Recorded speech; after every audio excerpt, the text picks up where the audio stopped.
एक उम्मीद जन कल्याण सेवा समिति का प्रांतीय अधिवेशन वर्ष बड़ी भव्यता पूर्वक मनाया गया। राजधानी लखनऊ से बड़ी खबर सामने आ रही है। एक उम्मीद जन कल्याण सेवा समिति का प्रांतीय अधिवेशन वर्ष 2024-25 बड़ी ही भव्यता पूर्वक मनाया गया।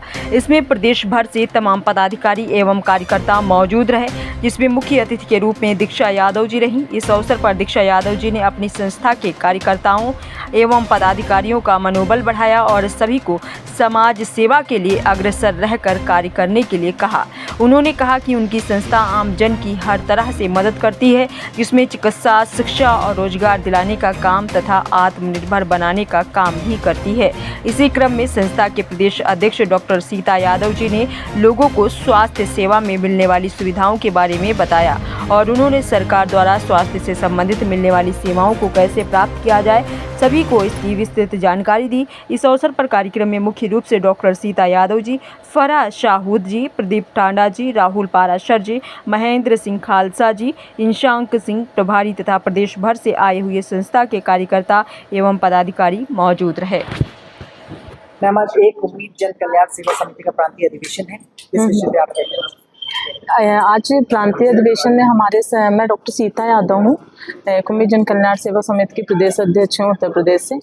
आज प्रांतीय अधिवेशन में मैंने क्या किया, हर जिले के आदमी को, हर जिले के पदाधिकारी को और मंडल अध्यक्षों को बुलाया और उनसे ये जानने की कोशिश की कि उनके क्षेत्र में क्या क्या प्रॉब्लम है और उनको कैसे हम एक उम्मीद के द्वारा उनको सही कर सकते हैं।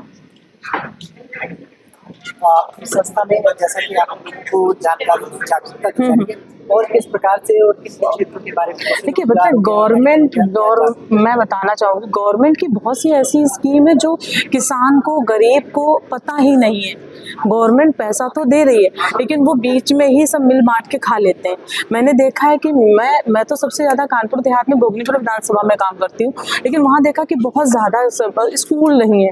मतलब 5th क्लास तक स्कूल है। अगर आपको 8th या 10th में आना है तो आपको 20 किलोमीटर की दूरी तय करके आने के लिए आपको 10th क्लास में तब आ पाएंगे। तो एक तो वहाँ पे एजुकेशन का कोई स्तर नहीं है। कोई अगर गंभीर बीमारी से ग्रसित है तो वो इसको जिला अस्पताल, जो हमारा CSC है जहाँ पे एक इलाज हो सकता है, वो भी मुझे लगता है 20 से 25 किलोमीटर का सफर तय करके आएगा, तब वो CSC आ पाएगा। इन चीज़ों पे मैं गवर्नमेंट से चाहती हूँ कि आसपास जो CSC बनी हुई है उनमें थोड़ी सी सुविधा और अच्छी कर दें, पहली चीज़। और दूसरा क्या, रोड, मैंने देखा है कि मैं कई गाँव में ऐसे गई जहाँ पे सड़कें नहीं है, जबकि कई गाँव में गई बहुत अच्छी सड़कें। तो गाँव गवर्नमेंट का ये ना, तो जो थोड़ा सा पीछे तरफ गाँव पड़ गए हैं, बहुत रूरल में जो गाँव, उन पे भी थोड़ा सा फोकस कर दे। फिलहाल मैं मैं तो ये चाहती हूँ, जैसे मैं समाज सेवा कर रही हूँ, जनता भी करे और जनता थोड़ा सा जागरूक हो। हम लोग जिसकी मदद कर सकते होंगे वो करेंगे। मूल्य होता है, आप लोग इतना समय निकाल के आते हैं। अब जब मैं खुद 6 बजे निकलती हूँ, रात के 12 बजे घर आती हूँ, तब मुझे समय की कीमत पता चल रही है। और आप लोग अपना इतना समय निकाल कर यहाँ इतनी देर बैठे हुए हैं, उसके लिए बहुत बहुत धन्यवाद। आप लोग मेरे दिल में और मेरे नज़रों में हमेशा सर्वप्रिय रहेंगे। और दूसरी बात मैं ये कहना चाहती हूँ, यहाँ पे मैं बहुत ज़्यादा ये उम्मीद कर रही थी कि आप एक उम्मीद के लिए, क्योंकि हम लोग युवा लोग हैं, हम ये ऐसे जो पुरानी रणनीतियाँ चलती आ रही है हम उनपे भी काम करेंगे, लेकिन अब हमें ज़रूरत है फ्रेश चीज़ों की, नए आइडियाज़ की, जो हमें काम करें। जैसे सीता भाभी ने अभी हमें PM फंड और CM फंड के बारे में बताया, मैंने हमें और सारी स्कीम के बारे में बताया।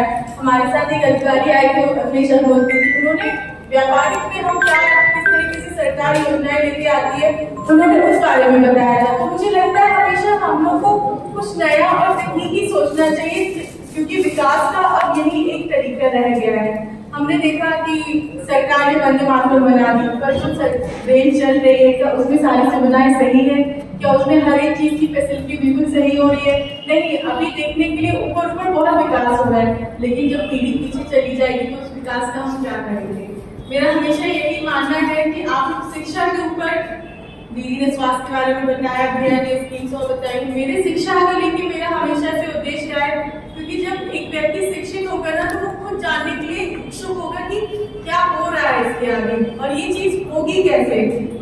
जब मुझे कोई ऐसी परेशानी होती है तो सबसे पहले मैं अपनी शिक्षा का उपयोग करती हूँ। भाभी ने अपनी शिक्षा का उपयोग किया, तो सबसे ज्यादा अगर कुछ जरूरी है तो वो शिक्षा है। हम शिक्षा में कैसे क्या काम कर सकते हैं ये आप लोग मुझे बताइए। मैं युवाओं को जोड़ना चाहती हूँ, ऐसे हमेशा ये कहती हूँ, भी यही बोलती हूँ कि आप लोग ऐसे लोगों को जोड़िए जो रिटायर्ड अधिकारी हैं या जो रिटायर्ड हो चुके हैं, चाहे वो किसी भी फील्ड से हो, किसी भी उससे हो, क्योंकि वही हमें बता सकते हैं कि जनता की समस्या को कैसे हल निकाल सकते हैं। क्योंकि सरकार पैसा देती है लेकिन वो जनता तक पहुंच नहीं पाता है। तो हमें एक वो कड़ी बनना है जो जनता और सरकार के बीच में जो ये इतनी दूरियां आ रही है उसको खत्म करें और हम अच्छा काम करें, कुछ नई सोच लेके आए, कुछ नया विकास लेके आए। ये जो मुद्दे हैं ये तो उनसे चलते रहेंगे जब तक ना हम आप हो, एक होता रहेगा, हिंदू मुस्लिम जाति बिरादरी सब कुछ होता रहेगा, लेकिन विकास ये हमारे हाथ में है और ये हम सबको मिलकर करना है और हर हाल में करना है। इसमें कुछ भी दूसरा विचार नहीं होगा। मैं बस यही बोलना चाहूँगी। आज एक उम्मीद जन कल्याण सेवा समिति का प्रांतीय अधिवेशन, तो इसके बारे में और अपनी संस्था के बारे में मैं चाहूँगा तो मेरा नाम दीक्षा यादव है। हमारी एक संस्था चलती है एक उम्मीद जन कल्याण सेवा समिति के नाम से, जिसकी फाउंडेशन जो नींव रखी गई है वो अगस्त में रखी गई थी और हमारा उद्देश्य यही है कि हम ज़रूरतमंदों लोगों तक सेवाएं पहुंचाएं जो उनको ज़रूरत है। हम गांव, क्योंकि ग्रामीण में किसी का ध्यान ही नहीं जाता है गांव में क्या हो रहा है क्या नहीं हो रहा है। इनफैक्ट मैं जब जाती हूँ ना तो सबसे ज़्यादा दुख इस बात का होता है कि हमारी सरकार ने हर एक जगह हर एक इलाके में अपने अधिकारी छोड़ रखे हैं। इतनी सारी एक चेन बनी हुई है लेकिन कुछ भी उसके साथ